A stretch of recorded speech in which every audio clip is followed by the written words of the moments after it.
दोस्तों इस वीडियो में आपके लिए जनरल अवेयरनेस जनरल नॉलेज के कुछ इंपॉर्टेंट क्वेश्चन लेकर आया हूं जो कि आपके आने वाले सभी एग्जाम्स के लिए महत्वपूर्ण होने वाला है।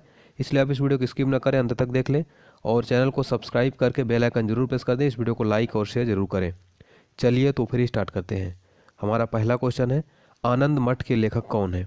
देखिए ये क्वेश्चन कई बार एग्जाम में पूछा गया है, जिसका आंसर आपको पता है तो आप हमें आंसर बता सकते हैं। तो आनंद मठ के लेखक है दोस्तों बंकिम चंद्र चटर्जी, यानी कि ऑप्शन भी करेक्ट हो जाएगा। ठीक है, आनंद मठ के लेखक कौन है? बंकिम चंद्र चटर्जी।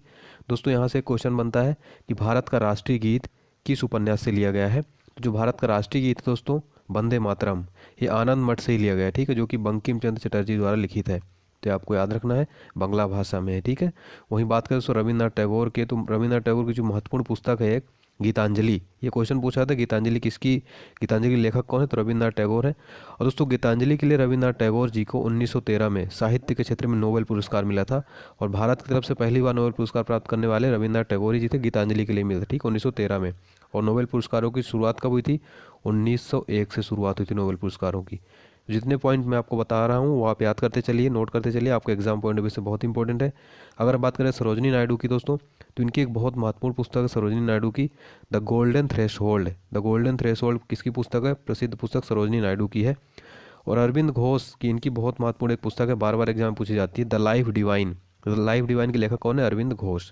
ठीक है, तो जितने मैं पॉइंट आपको बताएं जरूर नोट कर लीजिएगा, ये सारे पॉइंट बार बार एग्जाम में पूछे जाते हैं। तो आनंद मठ के लेखक है बंकिम चंद्र चटर्जी। ठीक है, चलिए अगला क्वेश्चन देख लेते हैं दोस्तों। भूदान आंदोलन किसने प्रारंभ किया था? भूदान आंदोलन जो किसने प्रारंभ किया था, यह भी हाल ही में रेलवे एग्जाम में क्वेश्चन पूछा गया था। जिसका आंसर आपको पता है तो आप बता सकते हैं। तो इसका आंसर है दोस्तों विनोबा भावे। ठीक है, विनोबा भावे। भूदान आंदोलन किसने प्रारंभ किया था? विनोबा भावे ने। और ये कब शुरू हुआ था? 1951 में इसको प्रारंभ किया था। भूमि सुधार आंदोलन था ये। ठीक है, भूदान आंदोलन भूमि सुधार आंदोलन था। किसने प्रारंभ किया था? विनोबा भावे जी। ठीक है, ऑप्शन सी करेक्ट हो जाएगा। दोस्तों मैं आपके लिए जितने भी क्वेश्चन लेकर आता हूँ सारे काफ़ी महत्वपूर्ण रहते हैं।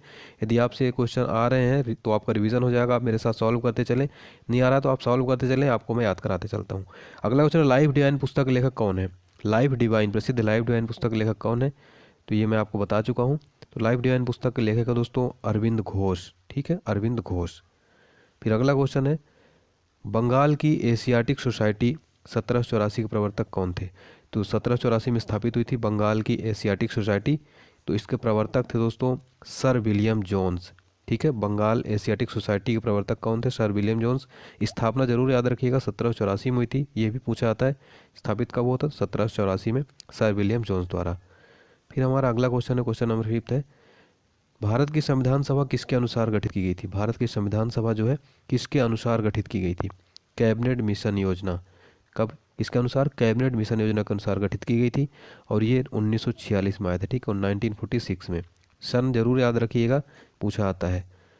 चलिए अगला क्वेश्चन देख लेते हैं, प्रथम भारतीय नोबेल पुरस्कार विजेता कौन था? तो मैं आपको पहले बता चुका हूँ, प्रथम भारतीय नोबेल पुरस्कार विजेता थे रविन्द्रनाथ टैगोर जी। इनको मिला था गीतांजलि के लिए 1913 में। ठीक, उनके उपन्यास गीतांजलि के लिए 1913 में मिला था नोबेल प्राइज़, साहित्य का नोबेल पुरस्कार। दोस्तों अगर बात करें 2018 में साहित्य नोबेल पुरस्कार, तो आपको बता दें कि इस वर्ष जो है 2018 में साहित्य का नोबेल पुरस्कार नहीं दिया गया है। क्यों नहीं दिया गया? क्योंकि अकादमी कुछ सदस्यों के ऊपर यौन अपराध का आरोप लगा था। ठीक है, तो आप याद रखिएगा 2018 को नोबेल नहीं मिला है। और भारत की तरफ से प्रथम नोबेल पुरस्कार विजेता साहित्य के क्षेत्र में रविन्द्रनाथ टैगोर जी को मिला था 1913 में। ठीक है, गीतांजलि के लिए, उनकी पुस्तक गीतांजलि के लिए। तो आप फैक्ट याद रखिएगा। ठीक है, चलिए फिर हमारा अगला क्वेश्चन है दोस्तों, हमारा राष्ट्रीय गीत वंदे मातरम कहाँ से संकलित है? तो हमारा राष्ट्रीय गीत वंदे मातरम संकलित है आनंद मठ से। ठीक है, ऑप्शन डी करेक्ट हो जाएगा, आनंद मठ से। ठीक है, आनंद मठ से। काफ़ी सिंपल लेकिन इंपॉर्टेंट क्वेश्चन है। फिर अगला क्वेश्चन है दोस्तों, ये रेलवे एग्जाम में अक्सर पूछा आता है, भारत का राष्ट्रीय पंचांग किस पर संवत पर आधारित है? जो भारत का राष्ट्रीय पंचांग है वो किस संवत पर आधारित है? तो दोस्तों ये आधारित शक संवत पर। ठीक है, शक संवत पर आधारित है, याद रखिएगा। जो भारत का राष्ट्रीय पंचांग है शक संवत पर आधारित है। ठीक है, ऑप्शन बी करेक्ट हो जाएगा। फिर हमारा अगला क्वेश्चन है, दिल्ली में केंद्रीय सचिवालय और उत्तरी उत्तरी और दक्षिणी खंडों का वास्तुविद कौन था? तो दिल्ली में केंद्रीय सचिवालय के उत्तरी और दक्षिणी खंडों का वास्तुविद, ये काफ़ी इंपॉर्टेंट क्वेश्चन, आप बता सकते हैं। तो ये तो एडवर्ड लुटियंस। ठीक है, एडवर्ड लुटियंस था वास्तुकार। अगला क्वेश्चन है, निम्नलिखित में से कौन सी कृति रविन्द्रनाथ टैगोर की नहीं है? आपको बताना कि इनमें से कौन सी कृति जो रविन्द्रनाथ टैगोर जी की नहीं है। तो दोस्तों कपाल कुंडला ये नहीं है, बाकी Chitra, the court dancer, Chitrangada, ये रविन्द्रनाथ टैगोर की कृति है। ठीक है, चलिए अगला क्वेश्चन देख लेते हैं। भारत की शासन व्यवस्था में पहली बार प्रतिनिधि एवं लोकप्रिय तत्व को समाविष्ट करने का प्रयास किस माध्यम से किया गया था? तो किया गया था दोस्तों 1892 का भारतीय परिषद अधिनियम। ठीक है, 1892 का भारतीय परिषद अधिनियम, तो याद रखिएगा। फिर हमारा अगला क्वेश्चन है, किस गवर्नर के कार्यकाल के दौरान 1921 ईस्वी में कोलकाता में विक्टोरिया मेमोरियल हॉल का निर्माण कार्य पूरा हुआ था? आपको बताना है किस गवर्नर के कार्यकाल के दौरान 1921 ईस्वी में कोलकाता में विक्टोरिया मेमोरियल हॉल का निर्माण कार्य पूरा हुआ था? हुआ था दोस्तों ये रीडिंग के समय। ठीक है, लॉर्ड रीडिंग के समय। ठीक है, ऑप्शन डी करेक्ट हो जाएगा।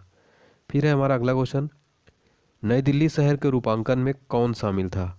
नई दिल्ली शहर के रूपांकन में कौन शामिल था? दोस्तों एडवर्ड लुटियंस और एडवर्ड बेकर। एडवर्ड लुटियंस और एडवर्ड बेकर। अगला क्वेश्चन है, किसने 1898 में बनारस में सेंट्रल हिंदू कॉलेज स्थापित किया था, जो बाद में बनारस हिंदू विश्वविद्यालय का केंद्र बन गया? तो ये स्थापित किया दोस्तों एनी बेसेंट ने। ठीक है, 1898 में इन्होंने बनारस में सेंट्रल हिंदू कॉलेज स्थापित किया, जो बाद में बनारस हिंदू विश्वविद्यालय का केंद्र बन गया था। भारत के राष्ट्रीय ध्वज का डिजाइन किसने तैयार किया था? बहुत इंपॉर्टेंट क्वेश्चन है, भारत के राष्ट्रीय ध्वज का डिजाइन किसने तैयार किया था? तो ये किया था दोस्तों मैडम भीकाजी कामा ने। ऑप्शन डी करेक्ट है। ठीक है, मैडम भीकाजी कामा। राष्ट्रीय ध्वज का डिजाइन किसने तैयार किया दोस्तों? मैडम भीकाजी कामा। अगला क्वेश्चन है, देवदास उपन्यास के रचनाकार कौन है? देवदास उपन्यास के रचनाकार कौन है दोस्तों? ये शरद चंद्र चट्टोपाध्याय। देखिए काफ़ी सिंपल है, लेकिन ये क्वेश्चन पूछा जाता है। देवदास उपन्यास के रचनाकार कौन है? शरद चंद्र चट्टोपाध्याय, ऑप्शन बी। फिर हमारा अगला क्वेश्चन है, चित्रा उपन्यास किसके द्वारा लिखा गया है? चित्रा उपन्यास रविन्द्रनाथ टैगोर द्वारा लिखा गया। ठीक है, रविन्द्रनाथ टैगोर द्वारा चित्रा उपन्यास रविन्द्रनाथ टैगोर। अगला क्वेश्चन है दोस्तों, प्रेम पचीसी के रचनाकार कौन है? आपको बताना है प्रेम पचीसी के रचनाकार कौन है। तो प्रेम पचीसी के रचनाकार दोस्तों प्रेमचंद। ठीक है, ऑप्शन ए प्रेमचंद। क्षुधित पाषाण के रचयिता कौन है? तो ये काफ़ी इंपॉर्टेंट क्वेश्चन है, टैगोर। ठीक है, ऑप्शन सी रविन्द्रनाथ टैगोर जी। अगला क्वेश्चन, विश्व इतिहास की झलक के रचयिता कौन है? विश्व इतिहास की झलक के रचयिता कौन है? जवाहरलाल नेहरू जी। ठीक है, विश्व इतिहास की झलक रचयिता कौन है? जवाहरलाल नेहरू। ठीक है, हमारा अगला क्वेश्चन बहुत इंपॉर्टेंट क्वेश्चन है, 27 दिसंबर 1911 में पहली बार जनगण मन कहाँ गाया गया था? दोस्तों 27 दिसंबर 1911 में पहली बार जनगण मन कहाँ पर गाया गया था? करेक्ट आंसर हो जाएगा ऑप्शन सी कोलकाता में। ठीक है, ऑप्शन सी। अगला क्वेश्चन दोस्तों, भारत में पहला समाचार पत्र किसने शुरू किया था? भारत का जो पहला समाचार पत्र था, भारत में पहला समाचार पत्र किसने शुरू किया था? काफ़ी इंपॉर्टेंट क्वेश्चन है, पता है तो आप बता सकते हैं। जेम्स ऑगस्टन हिक्की ने। ठीक है, जेम्स ऑगस्टन हिक्की।